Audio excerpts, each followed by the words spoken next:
Student life में यूं तो बहुत फन होता है, परंतु जो एग्जाम का टाइम होता है वो बहुत ही क्रूशियल जंक्चर होता है।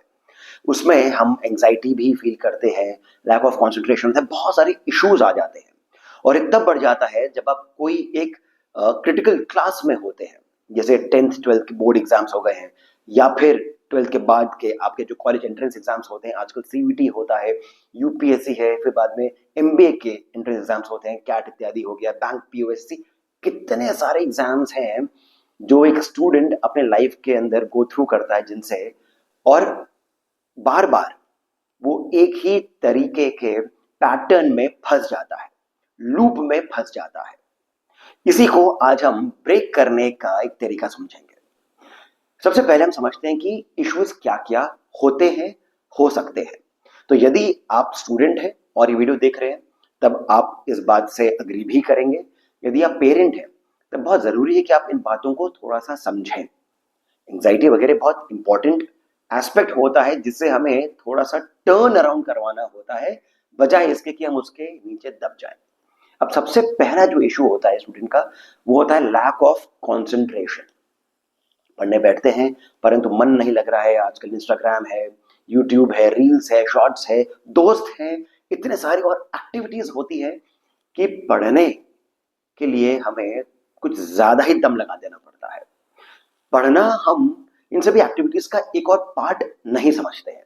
ये थोड़ा सा इशू है हमारे आजकल मॉडर्न एजुकेशन सिस्टम के साथ में, परंतु ये है। तो कंसंट्रेशन एक फैक्टर आ जाता है जो स्टूडेंट को बहुत अधिक प्रेशर दे देता है। दूसरा आता है लैक ऑफ मेमोरी। कितने बड़े बड़े आंसर्स होते हैं, 4-4 पेज, 5-5 पेजेस के आंसर होते हैं, आधा याद हो गया है, आधा याद नहीं हो रहा है। कंसंट्रेशन फिर से यहाँ पर एक बड़ा फैक्टर आ जाता है, परंतु मेमोरी भी अपने आप के अंदर बहुत इंपॉर्टेंट पार्ट प्ले करती है। और फिर ऐसे में जब आप एग्जाम से सिर्फ 1 महीना 2 महीना दूर होते हैं तब वो बादाम का दूध भी काम नहीं करता है। फिर आ जाता है तीसरा फैक्टर जो है अंडरस्टैंडिंग। यहां पर अंडरस्टैंडिंग का मतलब क्या हो गया? मतलब ये है कि आप एक चैप्टर को पढ़ने बैठे हैं, कंसंट्रेशन करने की कोशिश कर रहे हैं, कंसंट्रेट करने की कोशिश कर रहे हैं, बन नहीं पा रहा है, उसे रट्टा मार रहे हैं, याद कर रहे हैं, फिर आपको लगता है कि यार रट्टा नहीं लग रहा है, मैं थोड़ा समझने की कोशिश करता हूं। ये मैथ्स वगैरह के साथ में ज्यादा होता है, साइंस के सब्जेक्ट्स के साथ में भी होता है ऐसा, और भी कई सारे सब्जेक्ट्स आ जाते हैं, कॉमर्स ह्यूमैनिटीज के अंदर भी ऐसा होता है जिसमें समझने की आवश्यकता होती है और आप वहां पर अटक जाते हैं क्योंकि या तो आपने कोई क्लास मिस करी होती है, आपने जब क्लास में पढ़ा रहे होते हैं तब आपने ध्यान नहीं दिया, बहुत सारे इश्यूज आ जाते हैं। हम पीछे नहीं जाएंगे कि क्यों ऐसा था, हमें समझेंगे कि ये इश्यूज हैं और इन इश्यूज को सॉल्व कैसे किया जाए।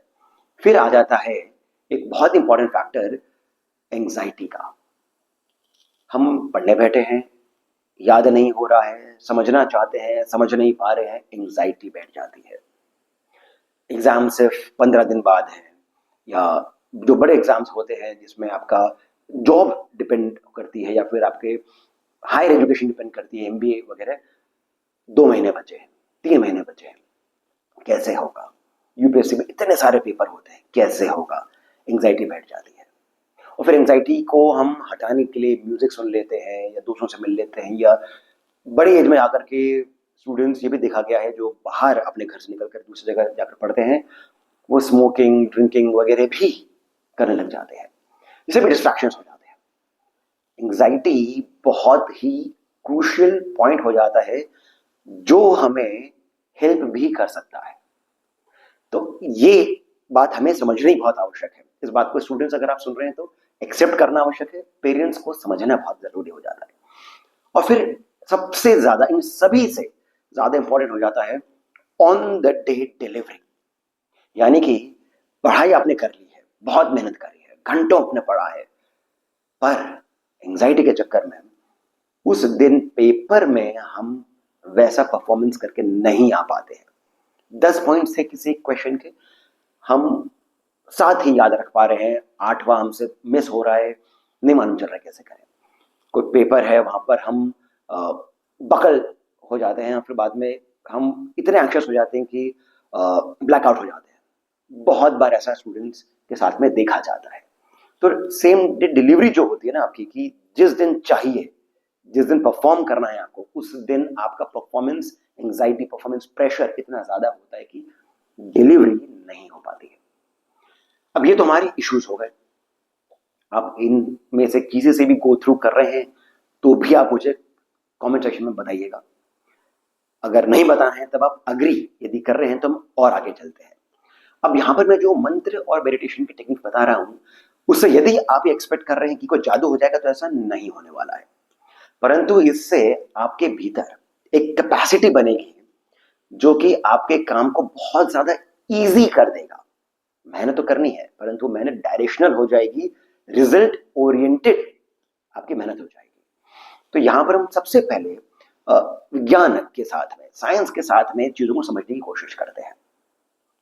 आजकल इंस्टाग्राम और यूट्यूब के टाइम पर रील्स, शॉर्ट्स इतने ज्यादा हैं और उन पर कंटेंट इतना ज्यादा हो गया है कि सभी को आजकल पता है कि चक्र क्या होते हैं, बॉडी के अंदर जो 7 चक्र हैं वो क्या होते हैं, हीलिंग पावर्स क्या होती हैं, एनर्जी क्या होती है, सारा बहुत ज्यादा डिस्कशन में आता है। ये बात हमें समझना जरूरी है कि यदि हम एंग्शियस हो रहे हैं तो वो एंग्जाइटी का कारण उस वक्त, उस समय का कोई सिचुएशन नहीं है। हम पढ़ने बैठते हैं मगर 10 पेज का कोई एक आंसर है, उसको देखते ही हमारे थॉट्स जो है वो बिल्डअप होने शुरू हो जाते हैं। वो बताते हैं यार ये तो नहीं होगा, ये तो बहुत लंबा है, कैसे होगा, 2 दिन बाद एग्जाम है और ऐसे तो मेरे को 20 क्वेश्चंस और करने हैं। थॉट्स जो है, ये बात आप भी मानेंगे कि थॉट्स इतने पावरफुल होते हैं, उनमें इतनी एनर्जी होती है कि वो जो थॉट्स हैं वही आपके अंदर ऐसा डर पैदा कर देते हैं कि आप फर्स्ट स्टेप भी नहीं ले पाते। यानी कि थॉट्स में एनर्जी है। आपके खुद के किस तरीके से पर्सपेक्टिव आपका है खुद के लिए, वो आपको कंसंट्रेशन दे पाता है कि नहीं। इस बेसिस पर, इसको मानते हुए हम यहाँ पर एक और बात समझते हैं कि हमारा जो ब्रेन है ये कनेक्टेड है सभी चक्रों के साथ में। बॉडी में जो 7 चक्र है इसमें, और क्योंकि हम बात करें एनर्जी की इसलिए मैंने वो पहले वाला बैकग्राउंड दिया आपको। तो एनर्जी जो है वो चैनलाइज इस प्रकार से होती है, इन चक्रों के माध्यम से होती है। सबसे पहला जो चक्र है उसका नाम है मूलाधार। इसका नाम ही मूलाधार इस कारण से क्योंकि ये मूल है, ये बेस है इन सभी चक्रों का। मूलाधार जो है ये जुड़ा होता है हमारी सभी इच्छाओं के साथ में, हमारी आकांक्षाओं के साथ में। इसीलिए ये बेस, ये रूट चक्र होता है। हमारी जो आकांक्षाएं हैं, डिजायर्स हैं, वही हमारी एंजाइटी का, लैक ऑफ कंसंट्रेशन का, मेमोरी का सबसे बड़ा कारण हो जाता है।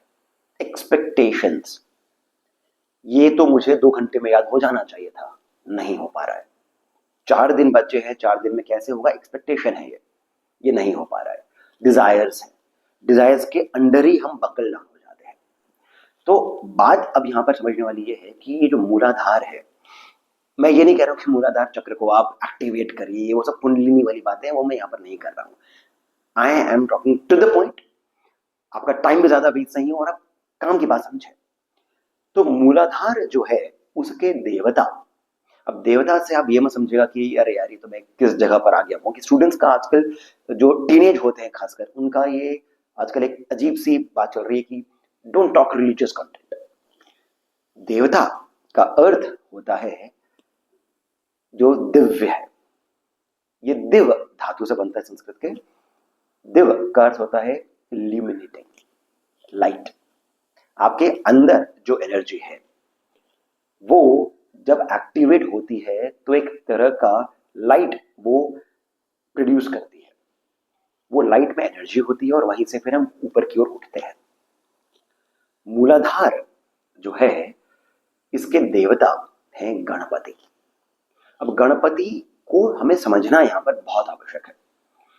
गणपति से एक हमारा आइडिया आता है जो शिव के पुत्र हैं, इनका हाथी का सर है, वो एक गणपति है। वो बहुत ही डीप कॉन्सेप्ट है, मैं इस वीडियो में उस बारे में बात नहीं करूंगा। यदि आपको इंटरेस्ट है तब आप इसी चैनल पर बहुत सारे और वीडियोस है गणपति के बारे में, आप देख सकते हैं।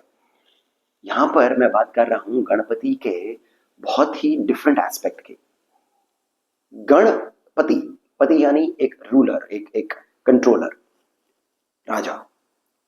गण जो है ये केवल शिव के गण जो होते हैं उनसे ही इसका अर्थ नहीं आता है। गणपति का एक और अर्थ ये आता है कि जो हमारे संस्कृत में, हिंदी में जो वर्ण होते हैं, जो वर्णमाला होती है जिसमें स्वर और व्यंजन आते हैं, अ आ इ ई वगैरह आता है, क ख ग इत्यादि आते हैं, इनको भी गण कहा जाता है और गणपति जो है वो इन्हीं के देवता हैं। अब इससे क्या रिलेशन है हमारा? संस्कृत जो है वो मदर लैंग्वेज है लगभग सभी भाषाओं की। प्रोटो यूरोपियन लैंग्वेजेस की जो मदर लैंग्वेज है वो संस्कृत ही है। आज के डेट में भी आप देखेंगे कई सारे ऐसे रिसर्चर्स हैं जो इस ही निष्कर्ष पर पहुंचे हैं, बाहर के भी, स्वयं यूरोप के भी कई सारे रिसर्चर्स हैं जो वाली बात कहते हैं। अर्थात ये कि जितने भी भाषाओं में हम बात करते हैं लार्जली, उन सब की मदर टंग जो है वो संस्कृत आ जाती है। तो यदि आप हिंदी, इंग्लिश, तमिल, तेलुगु किसी भी और भाषा में भारत की टेस्ट दे रहे हैं, एग्जाम देते हैं, तो वो संस्कृत से ही, संस्कृत ही उसकी जननी हो जाती है। और यहां पर जब हम इन अक्षरों के गणपति जो देवता जो हैं उनको इन्वोक करते हैं, उनका हम आवाहन करते हैं, उनको हम उन पर ध्यान लगाते हैं, तो हम इन सभी जो वर्ण हैं इनको हम एनर्जाइज कर रहे हैं। जब साइंस ये समझने वाली बात है कि हम इन सभी वर्णों को एनर्जाइज कर रहे हैं और ये सभी हो रहे हैं एनर्जाइज हमारे मूलाधार पे।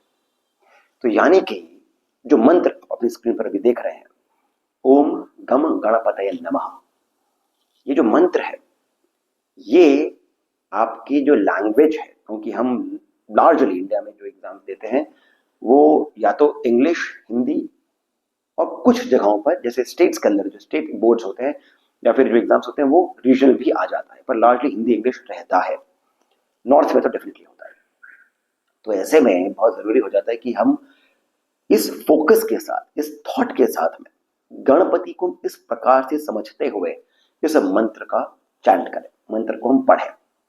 अब यहां पर ओम जो है उसको भी समझना आवश्यक है, वो है प्रणव। प्रणव का अर्थ होता है जो प्रीमोर्डियल, जो सबसे प्रथम जो है। ओम करता क्या है? ओम आपके आसपास एक प्रोटेक्टिव लेयरिंग कर देता है। गम ये बीज है, ये सीड है। गम के अंदर जो नाद है, आप इस नाद को खुद से अभी वीडियो को देखते हुए आप करके देखिए, आपके जो आज्ञा चक्र है उस पर वाइब्रेशंस होने आरंभ हो जाते हैं। तो नाद है ये कंसंट्रेशन के लिए बहुत अधिक आवश्यक है, बांध करके रखता है। गणपतये, हम गणपति को इन्वोक कर रहे हैं, नमः इससे हम संपुट कर देते हैं मंत्र का, इससे हम एंडिंग कर देते हैं, नमः समर्पित कर रहे हैं गणपति को। इस मंत्र को आप 108 बार चैंट करिए, 108 बार। अब यहां पर यदि आप पेरेंट हैं, सुन रहे हैं, तो ये मत करेगा कि आप बच्चे को सुबह सुबह उठा करके नहला धुला करके मंदिर बिठा रहे हैं। स्टूडेंट्स आजकल रात को भी पढ़ाई करते हैं, सुबह उनसे उठना हो नहीं पाता है, तो हम उस प्रोसेस को नहीं करेंगे। जब भी आप फ्रेश हो जाते हैं, नहा धो लेते हैं, किसी भी टाइम पर आप जरूरी नहीं कि आप मंदिर में ही आप बैठे, बेड पर भी बैठे हैं, अपनी स्टडी टेबल पर हैं, पद्मासन लगा करके आप, मैं माला भी नहीं बता रहा हूं, आप कर माला से आप 108 चैंट कर लीजिए इस मंत्र का। कर माला का अर्थ क्या हो गया है? हम शुरुआत करते हैं यहां से, ठीक है, यहां शुरुआत करते हैं 1 2 3 4 5 6 7 8 9 10, इस प्रकार से हम इन 10 की काउंटिंग करते हैं यहां तक। फिर से हम 11 यहां से आ जाता है, इस प्रकार से हम चलते हैं आगे, ठीक है। ऐसा आप 108 अपने दोनों हाथों में आप कैलकुलेट कर सकते हैं। सिर्फ इतना ही करना है आपको। गणपति का ध्यान करते हुए हरिद्रा गणपति का ध्यान करें, अर्थात हल्दी से लिपटे हुए गणपति, इनका आप ध्यान करें। हल्दी जो है वो हमारे को प्रोटेक्ट करती है, इम्यूनिटी बढ़ाती है। हरिद्रा गणपति जो है ये आपको विपदाओं से प्रोटेक्ट करते हैं। जो मैं बात कर रहा था डिलीवरी की, जो जिस दिन ऑन द डे डिलीवरी जो होती है वो हमसे नहीं हो पाती, हम एंजाइटी के चक्कर में हम जिस तरह का हमें परफॉर्मेंस देना है वो नहीं हो पाता है। ये हरिद्रा गणपति जो है उस बात को आपको प्रोटेक्ट करके रखते हैं। ये आप करके देखिए, 11 दिनों तक आप इसको करिए without any doubt, without any other thought, करके देखिए। आपको डेफिनेटली आपकी कंसंट्रेशन में, आपके कॉन्फिडेंस में चेंज देखने को मिलेगा। और जब ऐसा होता है तब आप मुझे कमेंट में जाकर के अवश्य ही बताइएगा। ये एक बात मैंने आपको बताई है। दूसरा जो है वो आ जाता है विष्णु सहस्त्रनाम। स्टूडेंट्स के लिए अमेजिंग है विष्णु सहस्त्रनाम। इसका एक एक कारण आपको बताता हूं, और ये जो मैंने अब आपको बातें बताई है ये एक्चुअली मैंने आपको बहुत सिंप्लीफाई करके बताया है। इसमें बहुत गहरा साइंस आता है जिस पर मैं नहीं चाहता हूं कि आप अपना टाइम लगाएं, तो इसको बस हम मान करके चलिए। विष्णु सहस्त्रनाम जो है उसमें जो चैंटिंग है, जो आते हैं श्लोक, वो रिदमिकल होते हैं, उसका एक रिदम होता है। जैसे इंग्लिश के अंदर जो फिगर ऑफ स्पीच होता है उसके अंदर एलिट्रेशन होता है, एक ही लेटर से कई सारे वर्ड्स चालू होते हैं, इसके अंदर भी वैसा ही होता है। तो एक रिदम बनता है जिससे कि कॉन्सेंट्रेशन अमेजिंग हो जाता है। विष्णु सहस्त्रनाम आप पढ़ें, शुरू में आपको आधा घंटा लग सकता है, परंतु धीरे धीरे करके आपको ये 15-20 मिनट में आप कर पाएंगे। आप देखेंगे आपके अंदर क्या चेंज आता है, और ये चेंज आपको 15 से 21 दिनों के अंदर ही दिख जाएगा। तो आपका एग्जाम अगर थोड़ा मार्च में है या फरवरी वगैरह में है या फिर अप्रैल वगैरह, जो भी आपका जब भी टाइम फ्रेम में आपका आता है, कम से कम 1 महीना पहले से आप ये सारे प्रोसेस चालू कर दीजिए। ट्रस्ट मी, बहुत ज्यादा आपको फायदा मिलेगा इसका। खुद के अंदर आप ये बात देख सकेंगे। मैं कहीं जा नहीं रहा हूं, आप मुझे कमेंट सेक्शन में आकर के बता सकते हैं कि फायदा हुआ है कि नहीं हुआ है। अब यहां से मैं एक और बात आपको बताता हूं। ये तो मंत्र हो गए, स्तोत्र हो गया। अब मैं बात करता हूं मेडिटेशन की। यदि आपको मंत्र इत्यादि नहीं करना है या उसके साथ में भी कुछ और चीज चाहिए, तो त्राटक एक ऐसी विद्या है जो बहुत कमाल का काम करती है। 3 दिन के अंदर आपको इसका असर देखने को मिल जाएगा। त्राटक जो है वो एक्चुअली एक पॉइंट पर कॉन्सेंट्रेशन को कहते हैं। सूर्य त्राटक भी होता है जो उगते हुए सूरज को देखा जाता है, वो मैं नहीं कह रहा हूं। और ना ही मैं दिए पर त्राटक करने की बात कर रहा हूँ, क्योंकि इसमें बहुत टाइम लग जाता है। अब घी लेकर आ रहे हो, मैं प्रैक्टिकल बातें कर रहा हूँ। मोमबत्ती जला लीजिए, एक अपने लेवल पर ही मोमबत्ती को रख दीजिए। उसका जो लौ है ऐसी जगह रखिए जहां पर हवा वगैरह नहीं चल रही हो, लौ उसकी स्टेबल हो, उस पर आप कॉन्सेंट्रेट करिए। 2 मिनट तक करिए, 3 मिनट तक करिए, जितने देर तक कर सकते हैं। एक दो बार अगर कॉन्सेंट्रेशन हट जाता है फिर से लगाने की कोशिश करिए। जब तक मन करता है तब तक आप लगाइए। इसको करके देखिए, ये करके देखने लायक चीज है। अब मैं यहां पर एक बहुत ही इंपॉर्टेंट पॉइंट बताता हूं। जब हम उस मंत्र का चैंट करेंगे, ओम गम गणपते नमः, जब हम विष्णु सहस्त्रनाम पढ़ेंगे या फिर जब हम त्राटक करेंगे, माइंड आपका बहुत सारे थॉट्स फेंकेगा आपकी ओर। पढ़ते पढ़ते आप ध्यान लगाकर पढ़ रहे हैं, आंखें बंद करके पढ़ रहे हैं, या फिर आप बुक से पढ़ रहे हैं विष्णु सहस्त्रनाम या त्राटक कर रहे हैं, थॉट्स बहुत सारे आएंगे।